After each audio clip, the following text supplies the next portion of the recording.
Hello and welcome to Northside Now. This is the podcast where your three lovable hosts take you on a tour through all the ministries and the latest happenings around Northside Church to keep you better connected with your church family. I'm one of your hosts, Patrick, and with me as always are my two co-hosts, my companions, Glenn Miller and Kevin Bryant. Welcome back, Kevin. Hey, thanks. Good to be back. I sound a little stuffy maybe, but getting there. The Musketeer returns. The Musketeer returns. Return of the Musketeer later on HBO Now. Oh, Well, welcome. Yeah, we're glad you're back. yeah, I'm glad to be back. You guys had fun when I was gone, so I'm glad about that. We bought you something. We bought you 1/1,000,000th of 1% of a Bitcoin. Hey, excellent. That's all we could afford. That's all we could afford. Yeah. Just wait. That'll change. I haven't checked it since last week, but the current price or current rate for one Bitcoin is 56,000 American dollars. So, It's crazy. Yeah. It is so crazy. No, when I was gone, I did a little research too, so I'm a little bit more educated now. Yeah. But it's still just a very odd thing to me. Still strange. Dogecoin, of course, came in there. Yeah. Thanks, Elon Musk. No. Yeah. And speaking of, while you were gone, I got to see Starlink. And I was so excited to come whipping up in here and tell you all about it. But, well, you know, I did. I think you're just hallucinating. One of those bright lights in the sky. No, I looked, and there's actually, just like you could plug in your zip code and all this stuff for seeing the International Space Station, you can do that with Starlink. yeah, you can follow when it's going to be visible. Yeah. It was. That's kind of cool. Yeah. Of course, I was totally caught off guard by any of this. I didn't even realize. I thought Starlink was something that was coming. I didn't even know it was there already. You know, I thought it was something that was going to happen, not be there. So it was really interesting. But I was like, Kevin should see this. Yeah. Of course, we're talking about the SpaceX, a global satellite network is what they've been launching, and I can't even remember how many thousands of these little satellites they've launched so far, but it's going to be like this. They talk about neural net, but it's like this whole network of tons and tons of these little satellites covering the globe so that you can have cell service even in Antarctica. Yeah. Is eventually the plan. Well, at night, you'll be able to see him and be like a light show for real up there. Yeah. Because it's pretty cool. I would love to look at it. I'm going to see if I can plug that in and see if I can see it. Yeah. We're going to have to find it. It's pretty neat. That is cool. What else has been going on, Patrick? Absolutely nothing. That's not true. I know you got lots of plans. Oh, yeah. He's in a planning mode. Well, maybe it's all done. Didn't you say it was all done? You're just kind of waiting? I wish. No. Well, and speaking of being busy and things you've been doing, Patrick has finished the church's website. Yeah. And it looks great. I know he's going to say it's not finished. It's never finished. But it always needs to be updated and kept current. But it's looking good. But I've been doing some work on it. So if you haven't checked it out in a while, go check it out. Yeah. What is that? Northside Jackson. NorthsideJackson.com. Yeah, we've talked about with all the staff members the things that you don't know are happening behind the scenes, but just make the church work. Yeah. I know that's a huge undertaking is the website and making sure all the email stuff works within the church and all the things you've been doing. So, yep. Thank you. Been a journey. Thank you for doing that. And we've got more cool stuff coming. Just get ready. Awesome. Yeah. Cool. So how is wedding planning going? You know, it's it's a process. No, honestly, it hasn't been that bad, and you know, it's a little stressful every now and then. But we're both of the opinion that once we get to the day, we've done all the planning we can do, and we're just going to enjoy it and have fun. But we'll probably be planning until 5 minutes before it starts. Yeah, almost guaranteed to fly by the day of. Yeah, it's like what just happened. What just happened? It seemed like it does go by pretty fast. That's what I remember. At least there's a lot of planning that by the end of the planning, you just wanted it to happen. Yeah, and then it happened and it was done. It was so fast and wow. Yeah. That's what I remember. So enjoy it as it comes. I have laid out on our cabinet at the house on our countertop about I don't know. There's a bunch. I got to finish putting them in my calendar. Weddings. And graduation announcements and all these things. But, man, there's a bunch of weddings at Northside this year or associated with Northside this year. And you're You're one of them, for I'm sure. one of them. Yeah, we're about to spend some time with Miss Noreen Trefz here in just a moment, and I'm excited about having Noreen here. I'm excited about this one probably more than any episode we've done. Yeah. Just because it speaks so personally to me with our adoption situation and all the mental health challenges we've gotten to walk through together as a family.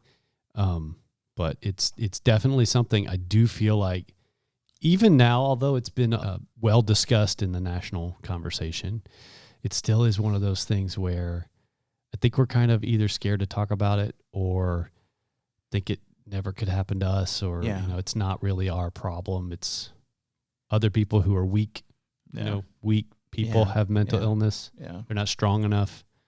So I'm really hoping that we can start to attack that a little bit and realize and understand that all of us need good mental health. Yeah. Sure. And the healthier we can make everybody, the healthier our entire, society is. Right. That's exactly right. It's nothing to be scared of. If you're in the middle of it, it's challenging for sure. And that, I guess, can be scary, but it's nothing we should avoid. No. Talking about it is how we educate ourselves and how we, Yeah, and we had some great questions submitted that we've given to her early. Yeah. And she's been able to work with those out. So we're not going to catch her too off guard, but I'm sure we'll have follow-up questions or questions that'll pop up during the whole process. But the ones that were submitted were good. Yeah. Yeah, and I think talking to someone with experience day in and day out is critical. Yeah. And I can't wait for that conversation. And she's a great resource. I love having her just a couple of doors down from my office. Very helpful. Very helpful. But we will spend a little time with Miss Noreen here in just a little bit. And so looking forward to that. Yep. Well, we're here with Miss Noreen Trefz today. And Miss Noreen, it's nice to have you in the podcast room. Thank you so much. And this is a whole new thing for you. You weren't aware of this, were you? No. New crinkle in an old brain. Although she was saying just before we went on air that she is experienced in radio. She had a radio show. Yeah. So should be no problem. So is it like she's going to give us a couple of pointers? Yeah, that's right. I bet it was late night trucker songs or something like that. No, I think it was along with your practice. And a lot of people don't know that Miss Noreen is a counselor and stuff. So tell us a little bit about your background and how did you arrive at Northside too in that process? My background is I'm from South Dakota originally, and via Chicago, Des Moines, and then down here with my husband's company. I've always been very interested in early childhood development and human development, and as time went on, since we're a Christian show, I can say this.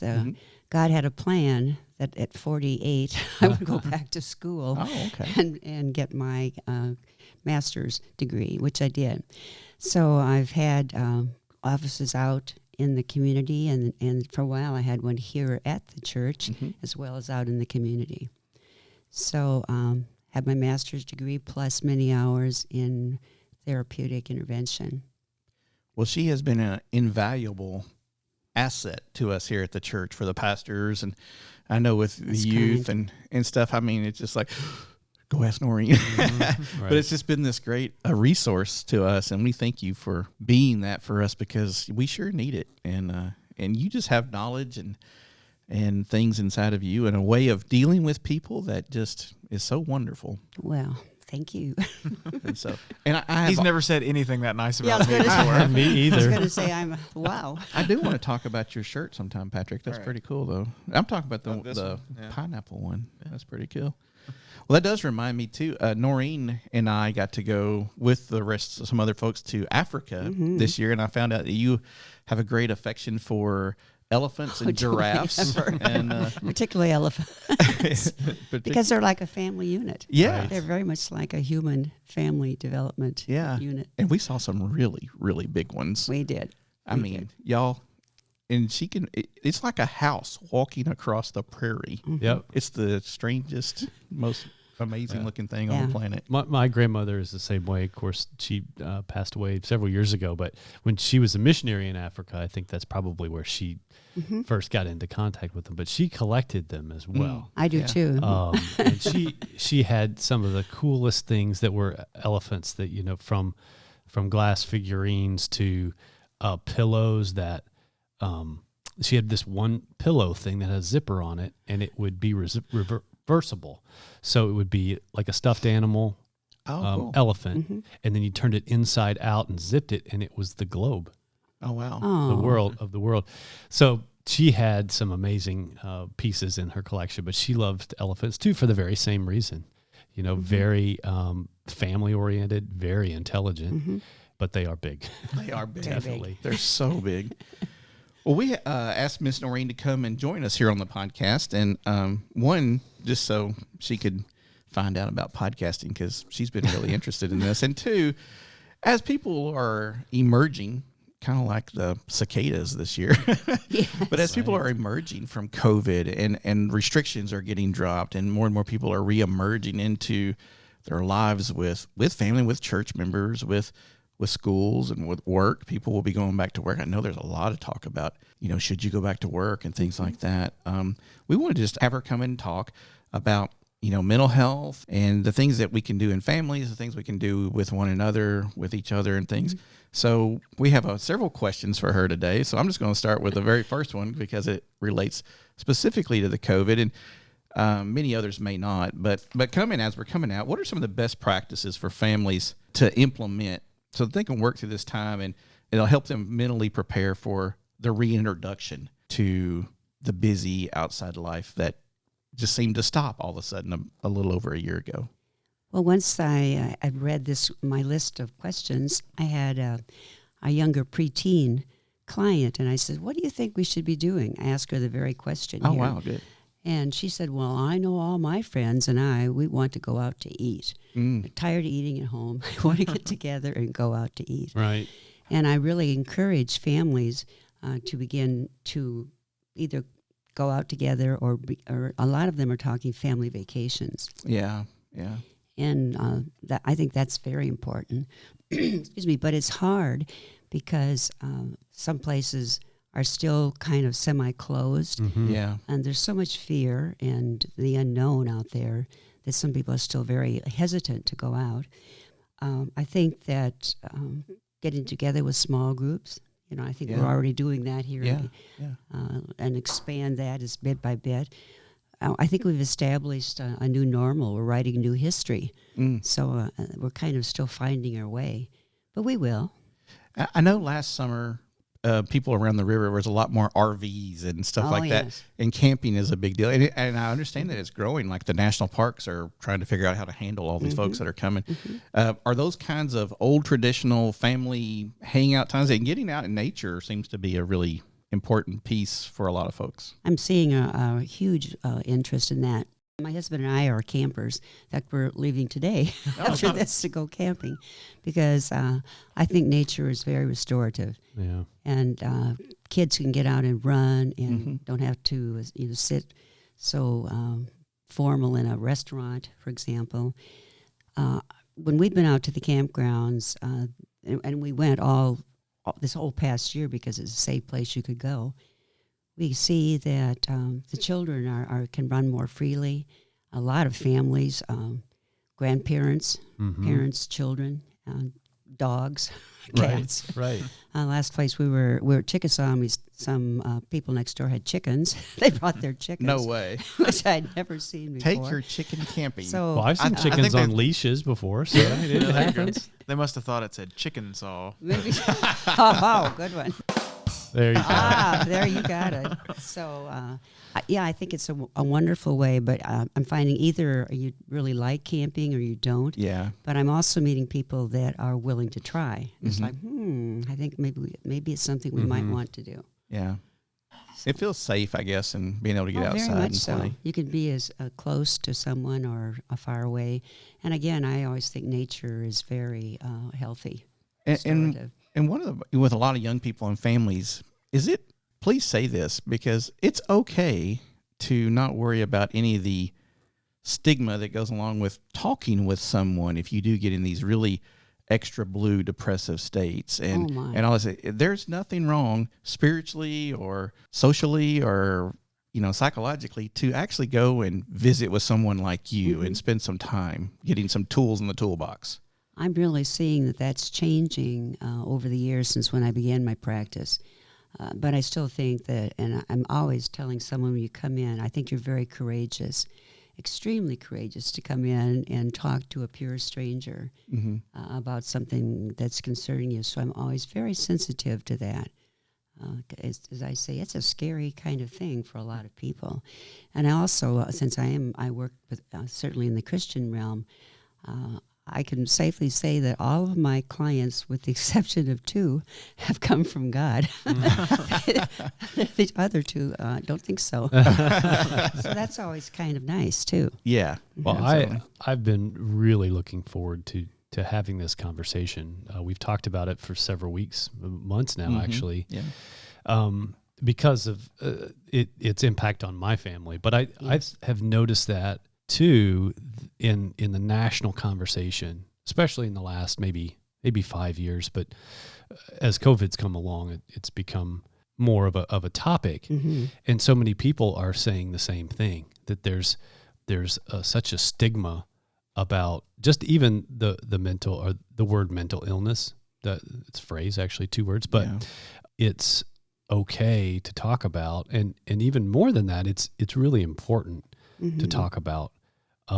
I think back many years ago when I was growing up, I didn't really talk about it much with my family. I think that in my extended family now, there has been a history of it, and they maybe talked about it a little bit more. But whenever I heard the word mental illness, I thought someone who's in a mental hospital, someone who is psychotic, and we use the word crazy, which is not a really good word to use.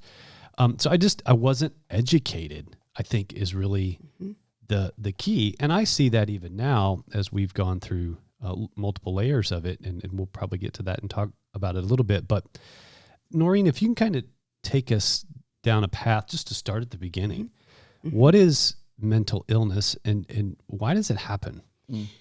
Well, it's one of the questions on the questions that you all have come up with. I think many times it can develop through a grieving situation, a trauma, a car accident. I've even seen younger children, if they didn't get the grades that they were wanting, anything that will kind of put you into a grieving situation. And there's also, you brought up an interesting point. You can choose to work in neuroses or psychoses. Most of my clients are considered the neurotic or the neurosis, which still sounds crazy. But I have clients that come in and say, well, I want you to know right off the front, that I'm crazy. And I really work to dispel that. And it is better, but a lot of education, and genetics certainly play a part. I don't care how we look at it. The longer I'm in it, the more I really know that it's not unusual if depression or anxiety, bipolarism, even schizophrenia tends to run in families. And that gets to the nature-nurture. I think all of you know that we're adoptive parents, adoptive foster parents, and that gets into the nature-nurture. I would have one time thought that I could have loved and healed and prayed it all away, but I've since realized that that's not what it's totally all about, although it helps. Right. Yeah. So does that kind of answer that a little bit for you? Yeah, I think it's all in there. I mean, we've learned the same thing, that when a child is developing, you talked about early childhood development. Very important. The first few minutes, days, weeks after a child is born is super critical. Yes. And it even goes backwards to that. What happens in utero Absolutely can impact brain development. And I think when I think of mental illness, I think of there's something in the brain and mind, which is bigger than the brain and kind of mysterious, that's not quite functioning correctly. perhaps maybe how you would say. I mean, using the word normal is hard too, Yeah, I was gonna because say, everybody's normal within the is a little norm, different. whatever. everybody's norm is different, and that's why it is hard. Yeah, and I know there's a clinical set of rules to define mental illness as well. But even if a child is born premature within a stable two-parent family, there can be mental illness issues that come about. Those, and it's not really talked about a lot. A lot of times when we have kids, we don't have a manual. We understand there's no manual. We just kind of do what we can do and hope for the best. And I totally understand that, because I was kind of like that as well. But those first few weeks, hours, minutes, all that stuff is super critical if those brain connections don't develop in just the right way, which is a miracle in and of itself, right? That's one of the things that really amazes me. If all of us turn out to be healthy, that's a miracle. It is just quite alone. amazing that we're doing as well as we do. There's so many actually. options for things to take a different path, but the things that happen in those early moments impact, and may not even, if something isn't healthy in that time period, can pop its head up in teenage years. Nothing in between would have maybe given us an indication there's an issue, but mental illness can develop even after having a sort of quote normal start. And you talked about that with car accidents and things like that. So it's something that all of us should be educated about and be able to sort of see the signs as they come along. So, yeah, I mean, I just think it is super important that we change our thinking from mental illness is like a 4-letter word into it's something we all should focus on. And there are definitely things that we can do to keep ourselves healthy mentally. Oh, definitely. As well. I'm encouraged, even by the police forces in different cities now, that they're being educated on how to tell the difference and discriminate between someone who's mentally ill or someone who's really out to commit a crime, for example. I think that's been long needed. With our younger son, we've certainly thought about that angle many times ourselves. Someone can present that way, but when you've got a mental illness or, like you say, an accident or something like that. Yeah. What? It's education. Yeah, willing to be educated. Yeah, completely. That's the thing. Willing to be taught and be open to learn. Well, many times I say, even to a client, "Are you willing to be willing?" Because that's change is very difficult. Very difficult. And I grew up in a time frame where a lot of that stuff was swept under a rug. It was the crazy uncle, or it was those kinds of things. And I grew up in a house where there was some mental illness or some bipolar going on, and sometimes it was just brushed off to hormones, or almost always, in fact, or stuff like that. And actually, hormones probably did have some role in that for sure. But today we're having conversations about it, and that's good. I mean, I think the animosity and some of the anger and things that would build up in homesteads back when I was growing up, and just over at friends' houses and things like that, you would see a lot of that angst within the family. You could almost feel it when you walked into a room. I think a lot of that is starting to get discussed and broken down and laid out on a table and not swept under a rug. And I think that is a very, very good thing. So I guess, because one of our questions is, what are some of the warning signs for mental illness in kids and teens? And of course, that's where I live, and my wife's a special ed teacher who definitely sees, and we just live in this little bubble all the time. Definitely. And so we did with our children. Yeah. And sometimes and I hear things people say, like, well, kids today, and I mean, I'm sure people, when Jesus got lost from Joseph and Mary for 3 days, I'm sure kids today towards Jesus, I'm sure they were saying the same thing. But, I hear today that kids today, well, they're not as tough as they once were. They don't brush themselves and get off and get back on the pony, and they should, So can you help us with this? Yeah, I think probably some of the first things you'd see is, some real restlessness, either sleeping too much or not sleeping at all. I mean, that's a pretty good indicator, as well as getting feedback. When you begin getting, if you're educated enough, you get feedback from your peer group or from perhaps a trusted aunt or uncle or grandparent that you might begin to recognize, well, there is something a little off the beaten path here. Also, if when a child is like, it's just hopeless, helpless and doing nothing, knowing that you'd like to do something, but it's just not happening. Yeah, I've seen all of those, as a matter of fact, in our family. I definitely think that as a parent, being involved in the child's headspace, thought life, important. Watching their development, being active and involved in not just their activities, but what they think about, what they like to do, and if those start to change, that's for me, that's a big warning sign. Yeah, it is. It's a red flag. And I know that as kids get into adolescence and the hormones go nuts, they change, right? There's just no getting around that.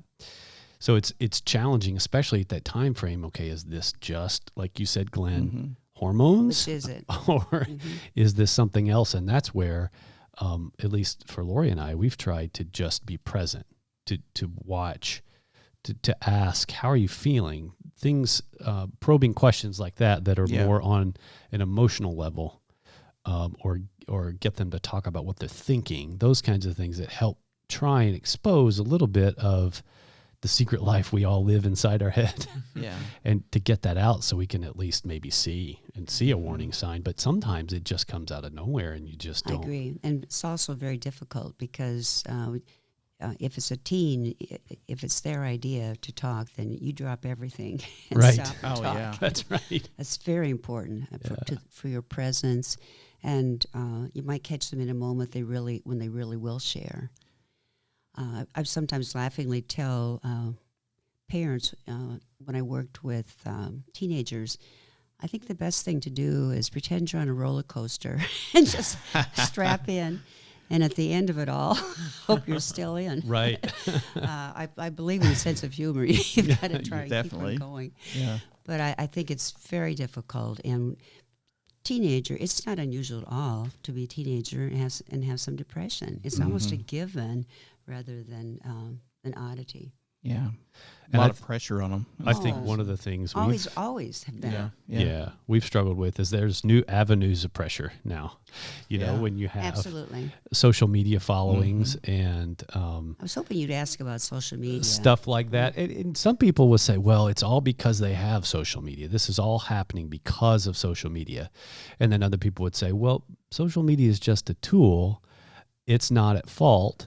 And I think it's somewhere in between there. You know, the social media is a way to connect, but being overly connected in some unhealthy ways, I think, is a real thing. I think overly connected is very important. I see younger couples, newly married couples, I'm taking notes. Don't worry. That's right. That if they had if they one or both of them had stayed off of social media to see how things were going or not going, they'd been much better off. Yeah. Because there's so much untruthfulness out there, or we're talking about this to let us know we're okay, but to show you all out there that we're okay. Right. That it can be very damaging in my line of work when you're trying to bring a couple together. I think that's true. With social media, you can be completely false and it seem true. Yeah. It's very easy to do that. I know a lot of people that follow famous people or musicians or something, and they have YouTube channels and stuff, and they feel like they know them, and so they feel like they should have access to them like a family member. Right. And some of them are very honest about, that's a YouTube channel. I'm an entertainer. This is what I do. Exactly. It's entertainment. No, you don't get to come have Sunday dinner with me and my family. I'm sorry, that's not who we are. And so there is a lot of false. A lot of comparison. Yeah, comparison. A lot of stuff. Yeah, I saw the analogy that it's like you're comparing everybody else's highlight reel to your behind the scenes. Yeah, and so a lot of people, start saying, "Well, why isn't my life as like perfect as that person's life?" And you're not really comparing your life to their life. You're comparing what they want you to see versus all the and dirty many secrets people that you don't have. really see that. So I'm really glad to get a platform out there that says that. Well, and Yeah. especially in the teenage years where that's all you're doing. Absolutely. You're trying to figure out where you fit, and you're comparing yourself to this group or this person. Do I fit with them? Do I? And you mold yourself to kind of fit where you want to be too. With the social media whole piece of that, then, you're checking minute by minute almost sometimes of what's going on, Yes. and then trying to adjust yourself to fit whatever you think is where you want to be, whether it's just being popular or the athletic folks or the famous people. Our addiction to fame has become huge, even bigger. I was going to say huger, but even bigger in the last few years. And so that's challenging for a teenager who's forming their own identity to figure out, at least this is how we've seen it with our kids, figure out who they are outside of all that.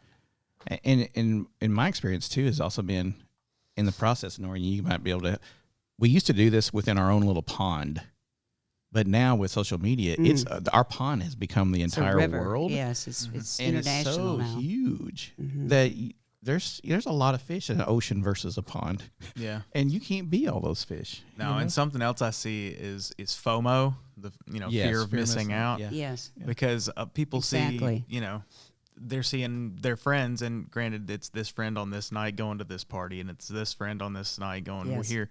But when you're sitting at home and you're seeing all your friends go out and do fun things or whatever, or posting their highlight reel, it's you get that fear that you're not a part of What's things, wrong with and me? what's wrong with me. Yeah, Right. Exactly. And I've known quite a few people that's really been an issue. So That's a really good point to bring up, Patrick. It really is. And Nora, we've talked so far about a lot of this being around younger people, but I know retirees that Definitely deal with FOMO and stuff like that.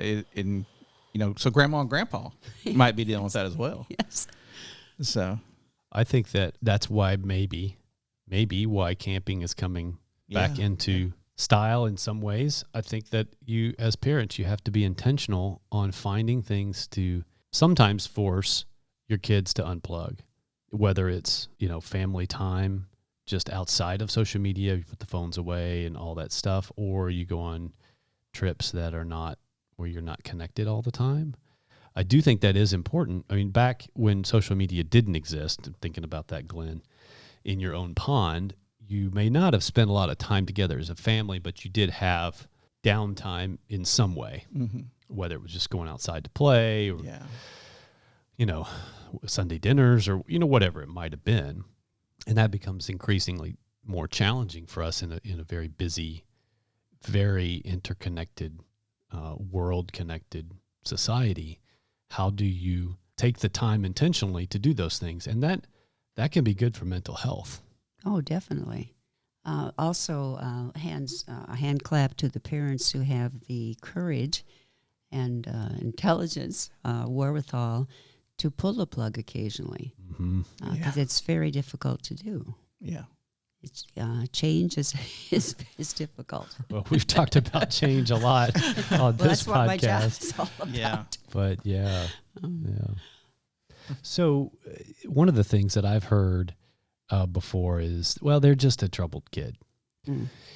What is the difference between a troubled kid and mental illness? I have my thoughts that, they're kind of together, but There is a fine line, but I always find that I was a teacher or worked in special needs classes or as a reading specialist.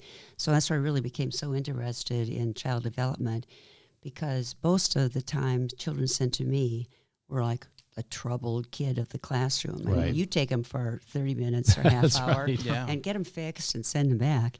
But I found I loved working with that group. Though probably those children, the younger ones, were troubled. It's probably more behavior related, but there is that fine line where, okay, now is something cropping up from the past? Is it your family genetics? What's going on at home, your home? Some homes are so unsettled. Why wouldn't they be troubled acting? But I think there is still a difference. Mental illness is the inability to really, excuse me, live in a within the norm, whatever that is. But a troubled child probably has some pretty significant things going on in their family. And I'm not into blaming families, but that's just the way things go. And to me, there's a big difference between troubled and mental illness, but it still has a way of converging back together. Mm-hmm. Yeah. Well, a lot of these emotions and being depressed and things like this are sometimes normal, or quote unquote normal, for people without mental illness. Exactly. At what point, if someone's feeling some of this stuff, should they seek counseling? That's a good question. Yeah. I have occasionally I have people bring in people. I think they need to be here, and they were willing to come, and that's always challenging. But I love that because it's obviously something's wrong, or they wouldn't be there. Mm-hmm. So some people are caring enough, but they also have their own background of like, if I can fix you, then I will feel better about me. Yeah, that's a good point. Yeah. So that's the fun, or if you will, of my profession, because every case is different. Every case is different. There's not any of them how you would all handle them the same. Right. So does that kind of fit that, or? Oh, yeah. Yeah, I think one thing to your point, Patrick, is that the counseling and therapy that I've been involved in my lifetime will never really have a full healing effect unless the person's willing to do it. Yeah. Oh, yeah. Sometimes you are forced into it, whether it's a legal situation, and sometimes there's manipulation and you have to do it, or you don't get this thing, or it's that kind of situation. But until the person is really ready to be open to changing something, it really won't do a whole lot for you. And the teenage years are not known for their ability to be open and truthful. Exactly right. It's just the way of life. That's true. At that time. So that's really challenging. And that's why I mentioned earlier, someone comes in and says, I really want to get things better and change things. And that's when I say, well, are you willing to be willing? They'll say, what? I say, listen again. Are you willing to be willing to study, change, work? And I call therapeutic intervention work. I mean, if you're really getting someplace, you're working. Yeah, that's true. You just can't come and, okay, now it's done. And it's interesting. One of the questions here was, how long should you stay in counseling or therapy? I've had them once, some maybe once or twice, and they're, you got it fixed, or they're okay with themselves. Or I've been in some. I'm working with an individual now that I worked with 15 years ago, who was looking around and found I was still in practice, and so I'm working with this individual.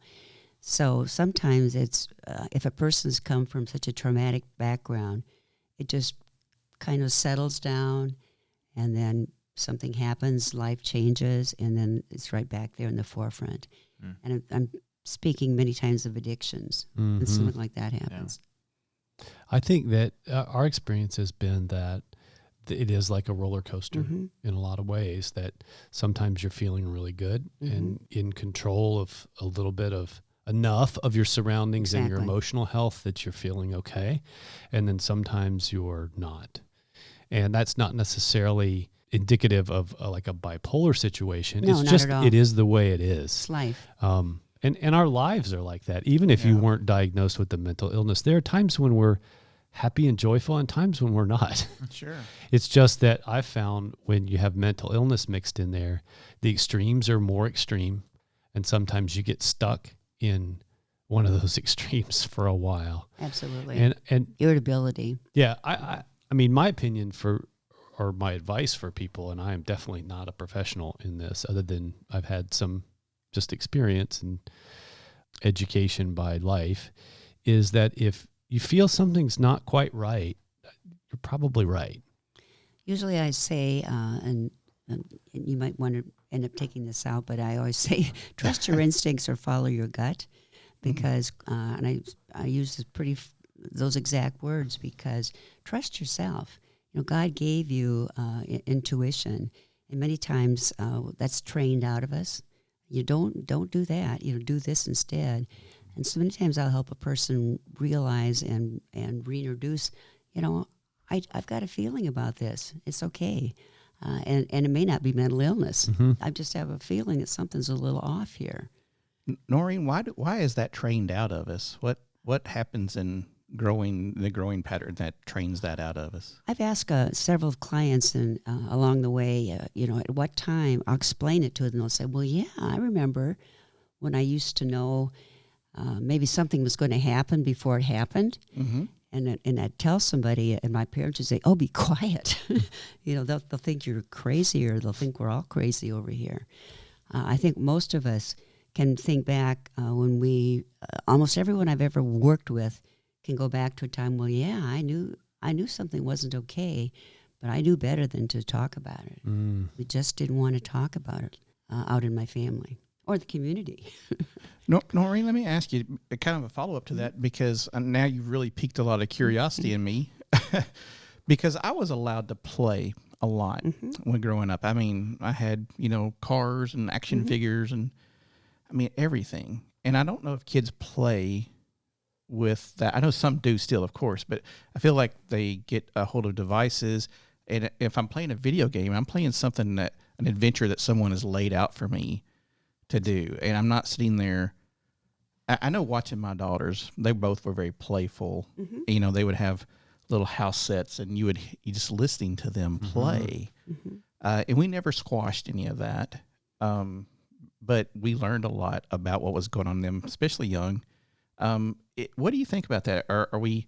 And I'm not a person who thinks video games are, of the devil. Some of them, sure, for sure. But I'm not someone who thinks that's the end of the world kind of thing. But are we playing and allowing that inner us to bubble out? And because when I sit and visit with young people, a lot of times just asking the right questions, they answer their own question. And I think play does that. I think that developmental stuff, where are we on that? Are we not good at that anymore? Or I think that we're still good at it, but every generation has something new. Yeah. Like that it's apparently questionable to a lot of people.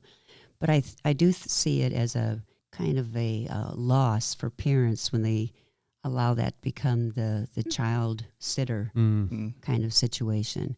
I think there's a place for gaming and games, but again, 8 hours and your parent doesn't step in at some point there.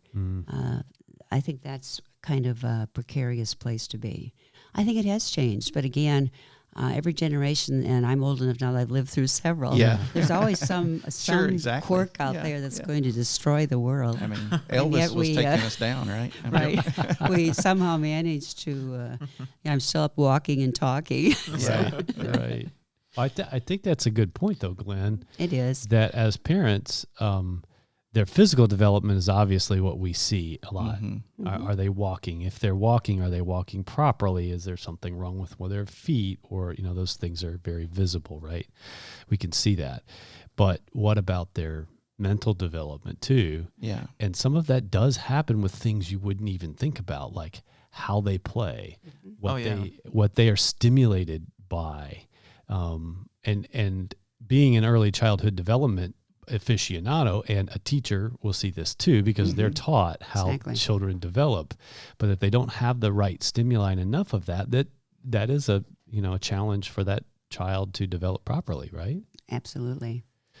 Yeah, our youngest is going to be a teacher, and she taught every stuffed animal that ever came through our house. But she would and I remember a time when we kind of got a little curious about one of her teachers, because all of a sudden her stuffed animals were receiving a little harsher comments from the teacher than they were, and we just listened, and Barbie kind of did some behind the scenes investigating, some covert investigating, parenting seal work.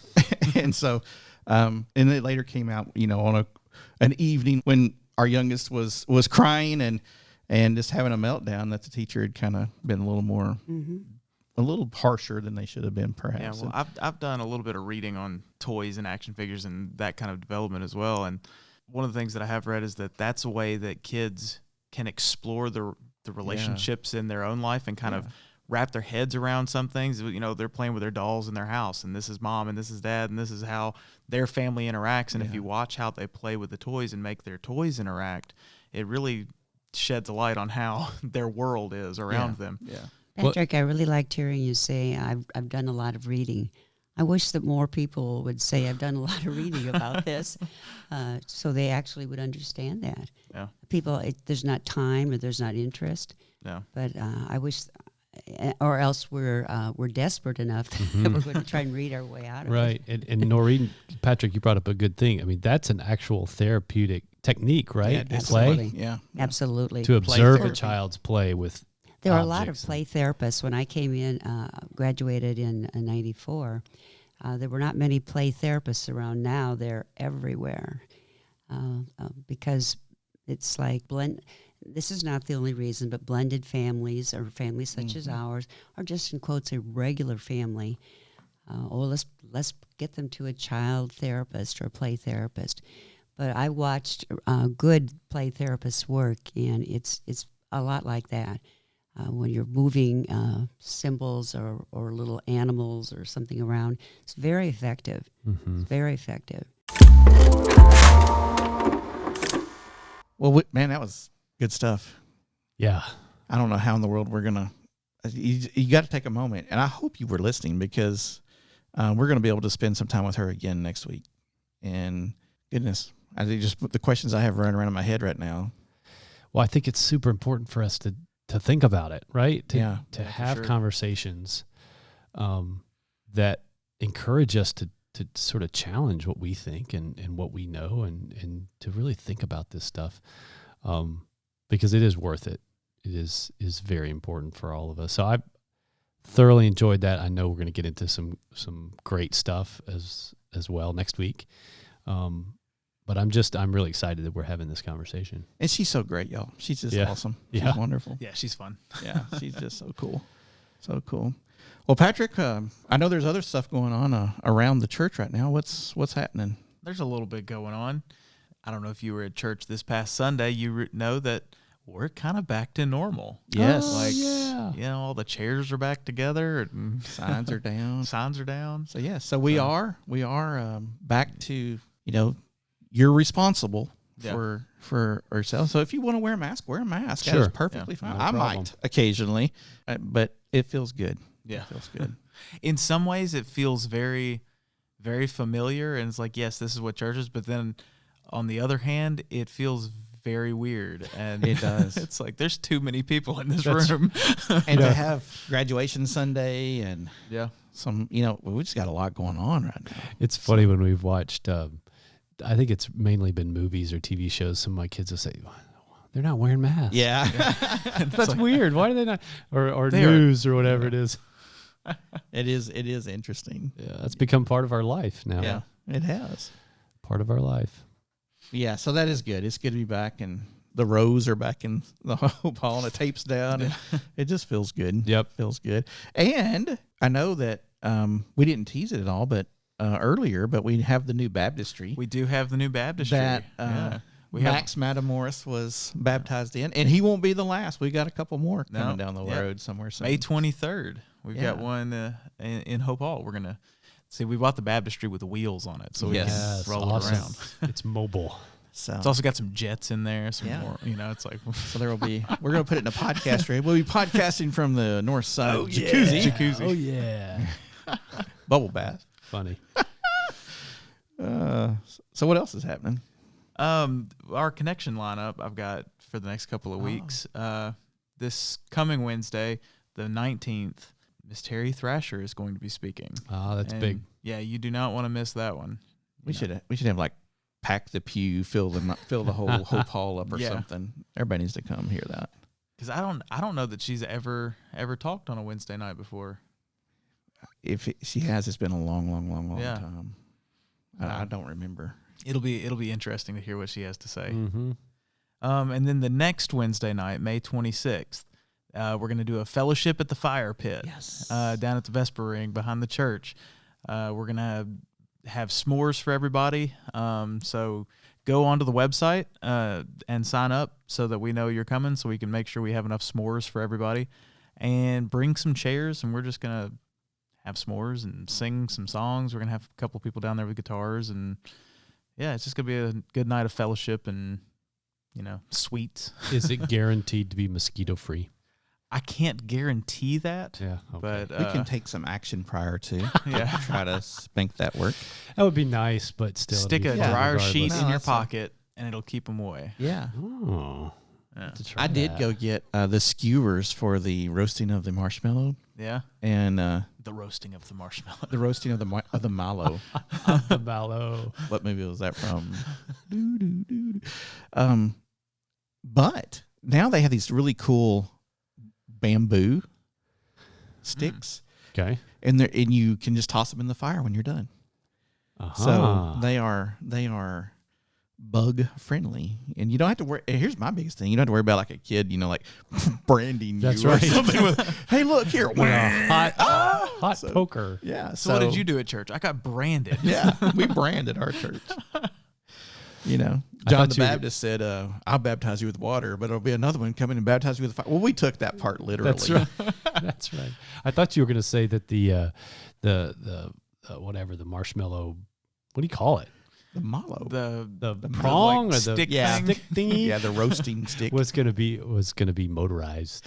Ooh. And it'd be like a rotisserie, and you can just set your your doneness setting. Well, these are talking. these are human powered rotisserie. So, yeah, I'm looking forward to that. That's gonna be fun. But yeah, that'll be fun. It'll be delicious.